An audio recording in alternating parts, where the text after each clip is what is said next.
450 টাকায় একটি শাড়ি বিক্রি করে এক ব্যক্তি 10% ক্ষতি হলো। কত টাকায় শাড়িটি বিক্রি করলে 4% ক্ষতি হবে? এখানে এইরকম অঙ্কগুলো যে কোনো পরীক্ষার জন্য খুব ইম্পর্টেন্ট হয়। কি বলছে এখানে না, 440 টাকায় একটা শাড়ি বিক্রি করছে, তার ফলে তার 10% ক্ষতি হয়ে গেছে।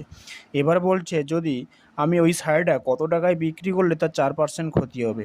এখানে একটা বিক্রয় মূল্য দেওয়া আছে যে 450 টাকাতে বিক্রি করছে, এখানে একটা বিক্রয় মূল্য বের করতে বলছে। এরকম অঙ্কের ক্ষেত্রে প্রথম স্টেপে আমাদের কি হবে না, একটা বিক্রয় মূল্য দেওয়া থাকবে আর একটা বিক্রয় মূল্য বের করতে হবে।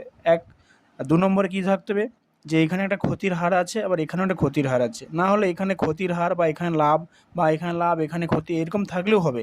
মোটামুটি দুটো পার্সেন্টেজ আছে এখানে। এরকম অঙ্কের ক্ষেত্রে আমরা কি করব না, যে বিক্রয় মূল্যটা দেওয়া আছে সেটা ইনটু এখানে একটা 10% ক্ষতি আর এখানে একটা 4% ক্ষতি, যে ক্ষতিটা একটু কম সেই ক্ষতিটা আমরা উপর রাখবো। টোটাল আমার 100, সেইখান থেকে যদি বাদ দেই, এটার জন্য 4% জন্য, আর নিচটা হবে কত, 100%, 10%-এর জন্য। এইটা ক্যালকুলেশন যদি আমরা করি তাহলে আমাদের অঙ্ক হয়ে যাবে।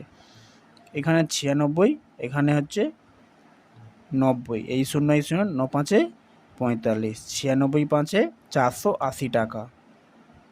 একদম শর্টে হয়ে গেল। কি বলছে এবার, 440 টাকা যদি শাড়িটা বিক্রি করে তার 4% ক্ষতি হবে। এই অঙ্কগুলো খুবই ইম্পর্টেন্ট হয় যে কোনো পরীক্ষার জন্য।